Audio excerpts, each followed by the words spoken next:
My wife and I have been married for a little over 20 years. I am 42 years old. We are happy and have two teenage children, Darcy, who is 17, and David, who is 15. I had already graduated from college, and Macy was in her senior year when we got married. I'm an engineering manager at a mid-sized engineering firm in the city, and Macy is a paralegal at a large law firm. We are both active and healthy. We spend at least an hour in the gym several times a week. We also love being outdoors and often go hiking when the weather permits. I'm John Hopper. My height is 180 centimeters and my weight is about 82 kilograms. I'm not going to tell you that I'm some kind of super stud, but I can please my wife when we make love often. This usually happens about 2-3 times a week. Macy is about 170 centimeters tall, has a C-shaped chest, a flat stomach, and a nice curve in her hips. Overall, she is still very attractive. Heads turned to her every time we went out somewhere, especially if she was dressed to the nines. My children were wonderful. They were well-adjusted, got good grades, and enjoyed some popularity at their school. They have been the greatest joys in my life, along with my beautiful wife. I rarely missed one of their games or school performances. I actively participated in their extracurricular activities. I helped them with their homework and took them hiking and camping on the weekends. As an engineering manager, I largely delegated the actual engineering responsibilities to my employees, so I didn't have to work overtime or on weekends. Travel was minimal, just to conferences once or twice a year. Macy sometimes had to work overtime when she was working on a big case, but it really wasn't that much. Okay, that pretty much sums up our lives. Obviously, if that was all there was, it would be a pretty boring story. Storm clouds were gathering, which I did not pay attention to. They came in the form of a brash young lawyer who was hired by the law firm where my wife worked. His name was Brandon Howard. He was a big guy, 190 centimeters tall and weighing about 105 kilograms. He exercised a lot to relieve stress from work, so he was not overweight.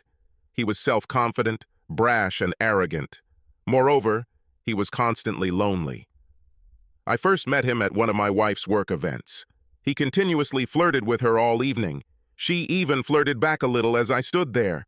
When I expressed my displeasure, she told me to grow up and that it was completely harmless. As soon as we got home, I tried to explain to her that although I trusted her completely, my problem was that it was completely disrespectful of her to flirt with another man right in front of her husband.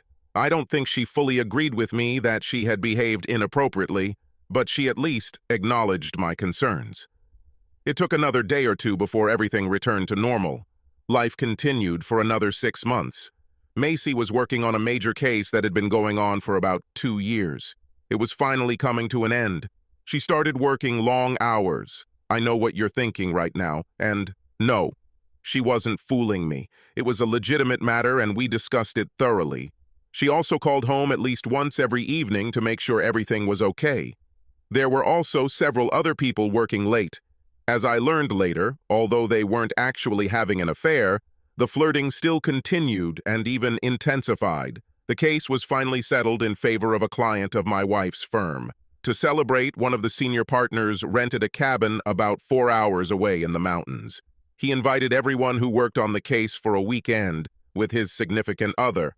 I knew my partner quite well, and we had actually been to the cabin a few times before.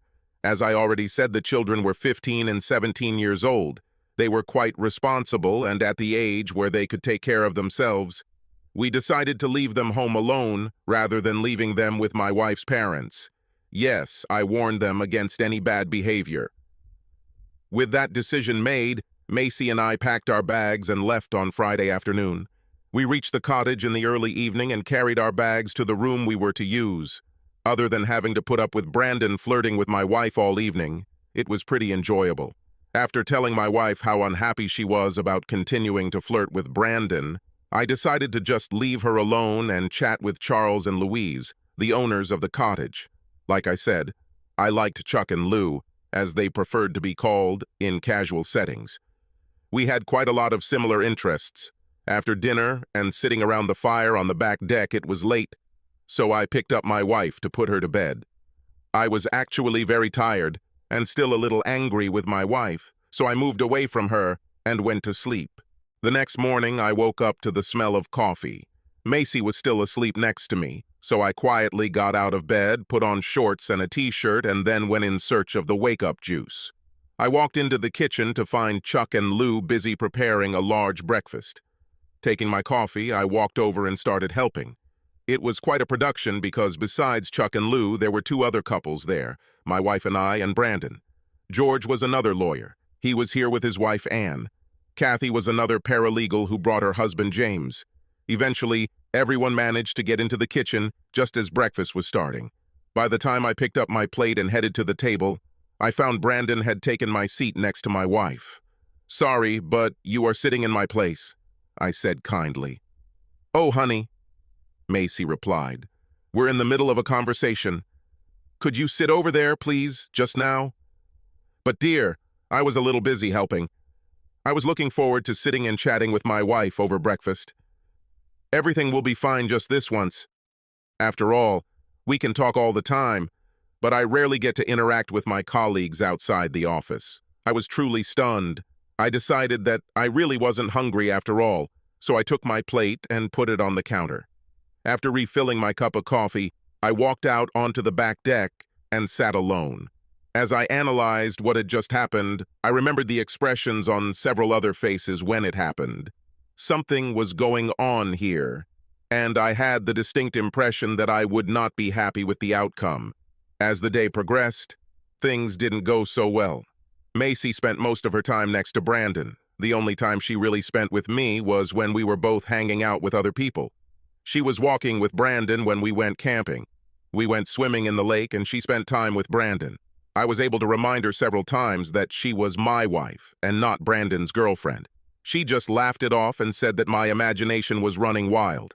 By the time dinner was finished, I was fed up. When we went out onto the terrace to enjoy the evening and have a drink, my timing was perfect. My wife had just sat down, and as Brandon started to sit down next to her, I moved and pushed him out of the way with my hip as I sat down.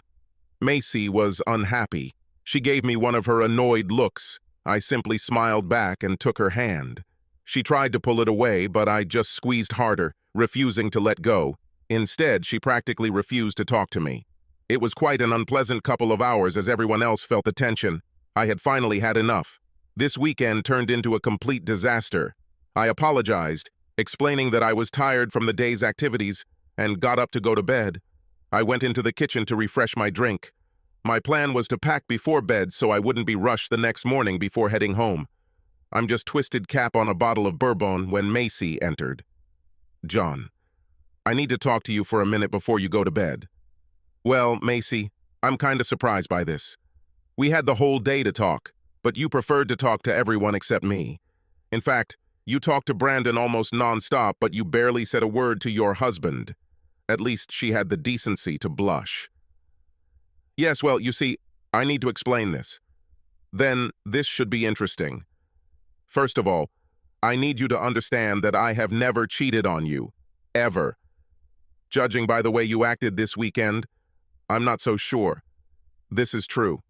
Okay, Brandon and I flirted a little, but that's about it.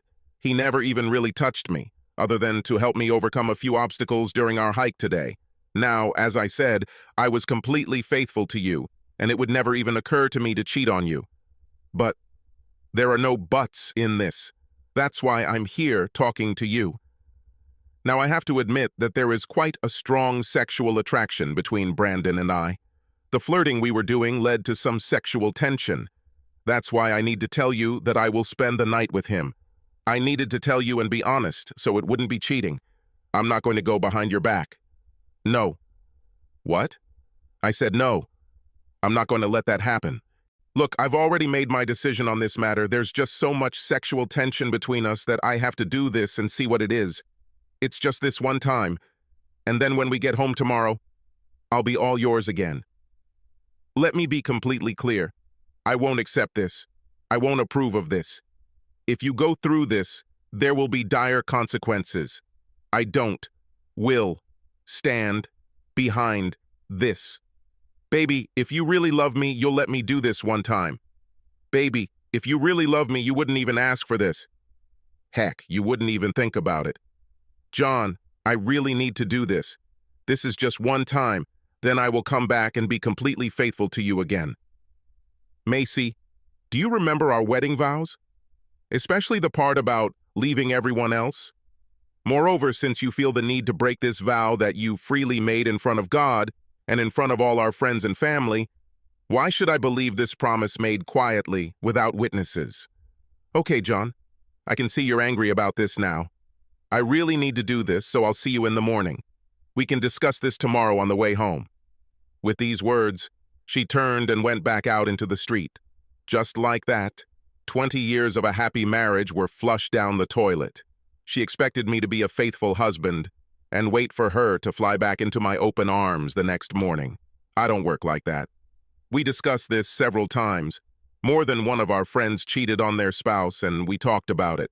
We didn't have passes to the treason hall. Cheating was a deal breaker, and I don't care if she told me first. Deception is not just going behind the back of someone else. The very act of having sex with someone else is cheating.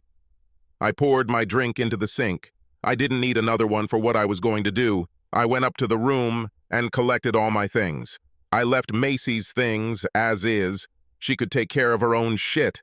Having turned off the light in the room, I sat on the bed and waited. An hour passed before I heard everyone return to the house and go to their rooms. I waited another half hour to make sure everyone was either asleep or otherwise distracted. Taking my bag, I quietly left the room and closed the door. I managed to get out into the street almost silently. Luckily, my car was parked furthest away. It was a fairly new car, so when I started it and drove off, it was quiet. It was just after 2:00 a.m. when I pulled up to our house. I noticed that the light was on, so it was obvious that at least one of the children was still awake. Sighing, I walked out, grabbed my bag, and went inside. Of course, both children stayed up and watched the movie. "Hello, Father. What are you doing here? I didn't think you'd be back before tomorrow. I mean, later today," Darcy noticed. "Yes, where is Mum?" David added. "Well, by answering David's question, I can answer both questions. Your mother is still at the cottage in her lover's bed. Yes, I'm an asshole for dragging our kids into personal matters between their mom and me, but I thought being honest with them would prepare them for the changes to come. Okay, maybe I could have at least been more diplomatic about it, but I didn't feel much remorse at the time." "What does 'in your lover's bed' mean? Is your mom really cheating on you?" Darcy almost screamed. "That's exactly what I meant. She cornered me this evening and told me she was going to sleep with someone else tonight. I decided I didn't want to wait for this, so I packed my things and returned home. I let her lover drive her home. I didn't think that I would have to wait for her somewhere nearby. We talked some more, then I took my bag to the spare room. I spent the next hour moving all my things from the room we used to share into what would now be my room. Luckily, the guest room was a second master bedroom with its own bathroom. The bed was also quite comfortable. As soon as my things were moved, I fell onto the bed and fell into an exhausted sleep. I woke up a few hours later to my phone ringing. Looking at him, I noticed that it was my wife calling. I sent it to voicemail.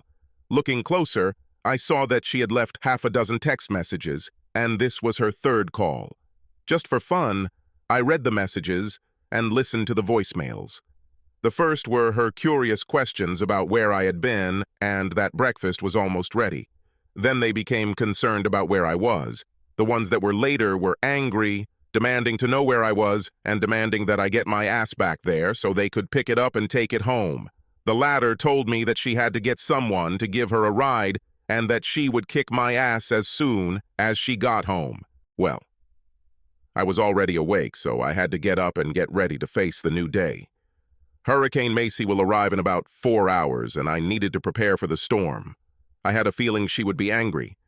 There was no remorse in the last message she left. I got up, showered, got dressed, and headed downstairs for breakfast. By the time I finished eating, the children were already up. I explained to them that they should probably stay out of the crossfire since their mother was not in a very good mood. Surprisingly, they just laughed at it. I had a bad feeling about what would happen when she returned home. They didn't seem too happy with what she did. "Where the hell are you, asshole?" The slam of the door announced the arrival of Miss Congeniality. "What the hell was the idea of leaving me there like this? Do you have any idea how humiliating it was for me this morning when everyone found out you left and I had to beg for a drive home? You bastard! I was going to pull you into bed today and have sex, but now you can just forget about it." I simply smiled back at her. In fact, I was amazed at the composure I showed her. "First of all, dear, I don't care how humiliating you may think it is. Trust me, it wasn't nearly as humiliating as it was for me when you jumped into bed with that asshole and everyone knew it. Secondly, I have absolutely no interest in ever having sex with you again. Now you're damaged goods. Do you really think I would take you after your asshole lover was there? How can you talk to me like that? I am your wife." "No, that's not true. Well, you may still be that way on paper, but in reality, my wife disappeared sometime yesterday. You're just a cheating bitch." "What are you talking about? We discussed this last evening. I told you this in advance, so I didn't lie." "Okay, let me ask you a couple of questions. First, last night did you sleep with someone who was not your husband?" "Yes, I told you I was going to bed with Brandon." "Second, did you have sex with him?" "Of course I did it. Why do you think I went to bed with him?" "Then it's okay, because you allowed yourself to be fucked by someone other than your husband. You cheated, end of story. It doesn't matter whether you told me about it or not. In fact, you didn't even ask. You said you had already made your decision and that I had no say. I even told you not to do this. I told you that I am completely against this. You just went ahead and did it anyway. But if you really love me, you will let me do this. If you really love me, we can get through this." "You stupid bitch! If you really loved me, you would never even think about sleeping with that asshole." With that, I turned and went into the garage to work on my 1969 Nova. Initially, it was an ordinary 6-cylinder engine with a 3-speed manual transmission. I replaced the engine with a 308.3 subcompact, and the transmission was now a 4-speed Borg-Warner Super T10. Yes, I know many new gearheads use a Restamod by installing a newer computer-controlled motor. Of course, they get more power and better fuel economy. I'm old school. I hate all this computer-controlled crap. It takes a computer genius just to keep this stupid thing running. With the old engine, I can screw it in, plug it in, and it will work. This is newer shit. You screw it in, plug it in, install the computer controller, then take it somewhere else and pay the guy another $1,000 to set it up before you launch it. No thanks. Over the next few months, Macy tried to get me to talk. I wasn't interested in that. She also tried to come into my room several times late at night. I changed the locks and she didn't have the key. To me, we were now just platonic housemates who happened to have 2 children together. Why didn't I just divorce her? Children. I didn't want to just be a part-time dad. I loved my children and wanted to be close to them. Besides, I only had 3 years left before David would graduate and go to college. Macy tried to get the kids involved to get me to talk to her. Nothing good came of this. The kids were seriously pissed off about what she did. She tried to confront me to turn them against me. It was Darcy who set her on the right path.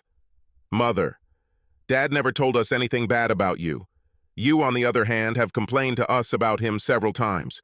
Don't blame Dad for turning us against you. You did it yourself. Yes, there were sad times in the Hopper family."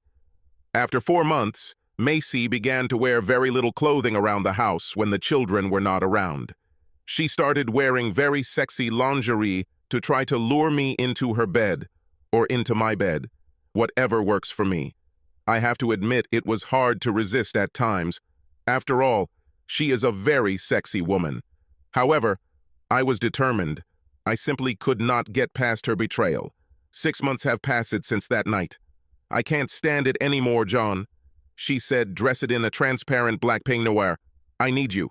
It's been 6 months since we had sex. I need you to come to bed and fuck me. Why don't you go to your lover and ask him to do it?" "I have no other lover, John. I haven't had sex since that night in the cabin. Now I need you, and if you refuse to do your marital duties, I will have to go out and find someone else to do your job. Well, it was an ultimatum. I looked at her and said, just don't bring them here. I will not tolerate you bringing any of your lovers into my home. Go to their home, motel, or even the back seat of their car, but don't bring them here. A depressed expression appeared on her face. Then she turned and ran out of the room, sobbing. Choices have consequences. I don't want anyone else. I just want you. I heard her sobbing as she ran out of the room.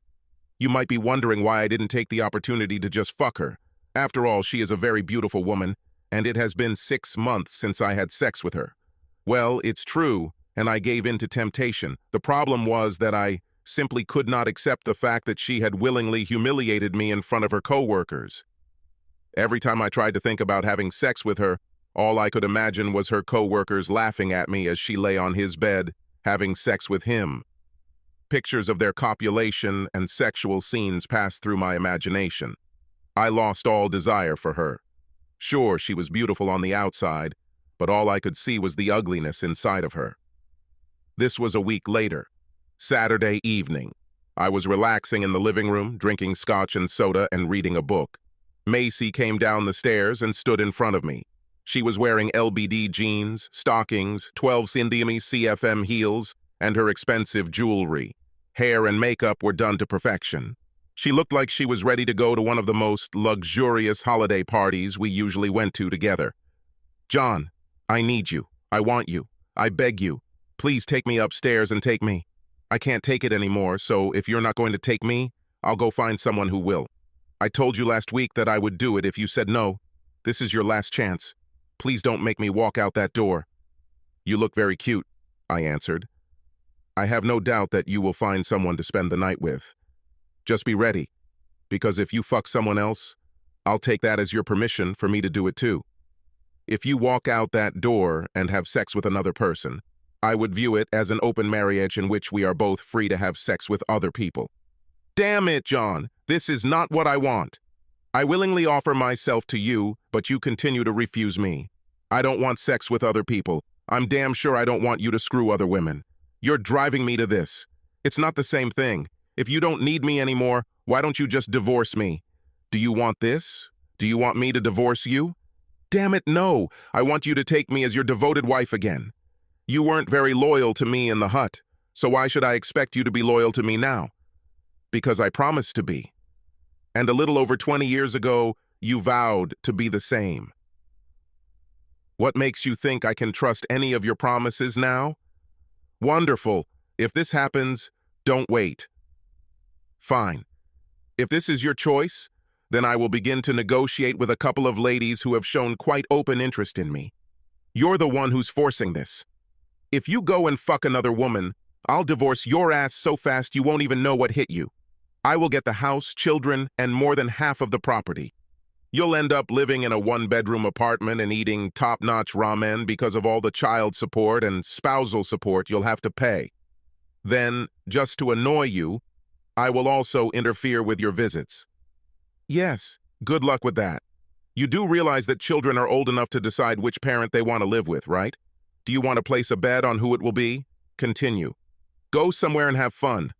I really don't care. She started crying again. What do you want from me? How long are you going to punish me? What can I do to make you love me again? She burst into tears. There is absolutely nothing you can do. You've already done it. Once and done. You fucked another man and humiliated me in front of your friends. As for what I want from you, I want to coexist in this house as roommates for the next 3 years. Once David turns 18, graduates from high school and goes to college, we will divorce and go our separate ways. Until then, we will live in the same house and raise our children together. If you want to divorce me before then, go ahead. I can't stop you. Just keep in mind that the kids will most likely want to live with me. This means that I will stay here in the house and you will pay child support. Macy, I just can't trust you anymore. I can't live with the thought of my wife having sex with someone else every time she's not home. I can't live with the thought of the next time you break your promise to be faithful. Here I have only 2 options. The first is to divorce you now and then the children will have two parents who spend part-time with them. Another option is to live in the same house where we both will have freedom, but the children will be in a two-parent household. We will live in the same house, but we will be divorced in all respects except on paper. You are free to date as much as you want, just like me. We just won't bring anyone home with us. She actually went out that evening after washing her face and putting on her makeup. As promised, I also started dating other women. After a month, she seemed resigned to her fate. We were polite to each other and basically lived as platonic roommates while we raised our kids. We acted like a family.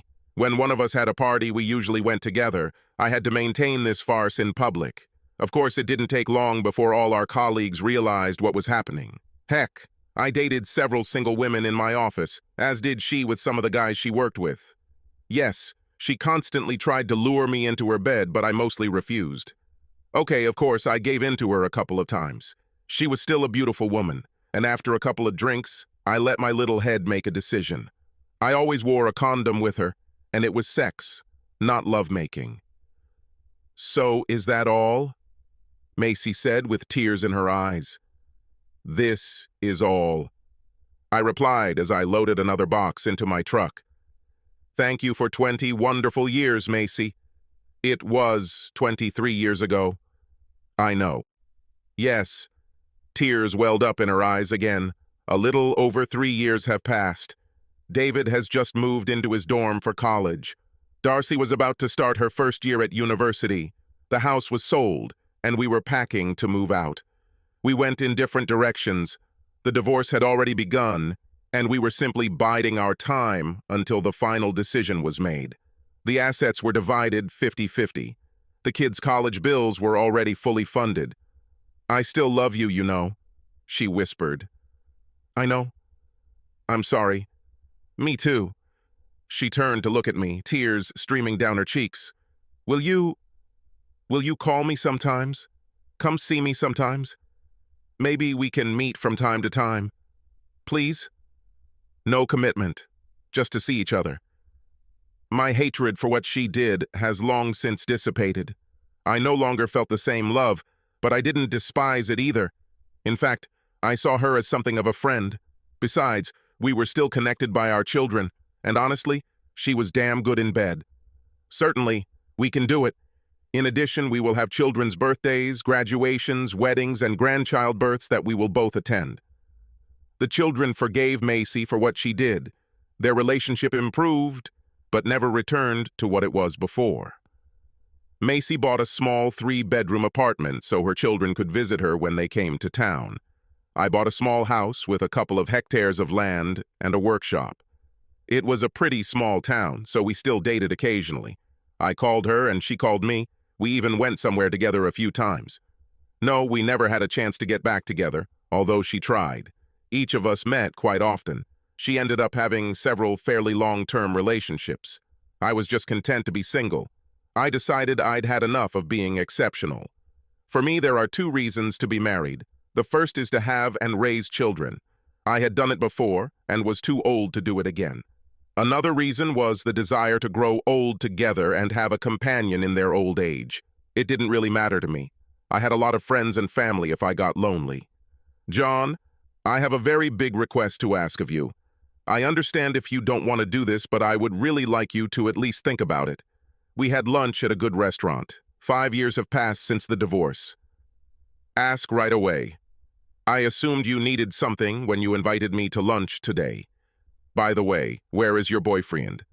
Won't he be jealous that you invited your ex-husband to lunch?" She smiled. "No. He knows everything about our past. He knows he has nothing to worry about. Besides, it was he who suggested that I ask you in private. He thought it might be more uncomfortable if he were here. However, he is willing to take your call if you want to make sure he agrees with this request." "Fine. You got me interested." "John, Martin proposed to me, and I agreed." "Fine. You love him? Have you finally passed us by?" "I will never completely forget us, John. However, I have come to terms with it. As for Martin, I feel comfortable with him. I really love him, and we have a great time together." I've settled down and plan to spend the rest of my life with him. Okay, so what do you want to ask for? If this is my blessing, then you have it. Although you don't really need it. I have no say in this matter. No, well, I guess that's kind of true, but what I want is for you to walk me down the aisle and marry me off at the wedding. What? I want you to walk me down the aisle and marry me off at my wedding. Macy, most ex-wives don't even want their ex-husbands to be present at their new marriages, let alone actually participate in the ceremony. Yes, I'm aware of this. Then why in the name of all that is holy do you even think this is a good idea? Fine. Listen to me. I've obviously discussed this with Martin and he agrees with it. I just sat there dumbfounded as she explained her train of thought. After listening to her, I had to admit that it made some sense, in a really strange way. John, you were the most important man in my life, with the exception of my father. As you know, he is no longer alive. Moreover, you were the last significant relationship in my life. I could talk David into giving me away, but it just doesn't seem right for my son to give away his mother. It's like I belonged to my son. I just think it sounds a little weird. Instead, my heart belonged to you for most of my adult life. You were the last man who owned any part of me. Martin and I think it would be appropriate if the last man who held my heart gave that heart to a new man. After all, even if you still have a piece of my heart, it's obvious that you don't necessarily want to keep it. This would be a great way to show that you are giving her up and handing her over to someone else who will care for her and protect her. I think the symbolism of this would show that we are still friends, but our love is completely over, and my new husband is now taking it upon himself. Yes, that sounds crazy to me too. I actually called Martin. I actually met him that evening for a few drinks at a local bar. He also liked the idea. Of course, he was skeptical when Macy first brought it up, but after listening to her reasoning and discussing it fully, he liked it. I still wasn't convinced. I just thought there was too much weirdness in it. I also called my kids to get their thoughts on it. Who is marrying this woman off? Her family and her ex-husband do it. Yes, it just sounded wrong on several levels, but it's what she wanted. I have to admit that it seemed to work. I was passing the baton to her new man. I truly felt like our relationship was finally over, and her new relationship was fulfilling.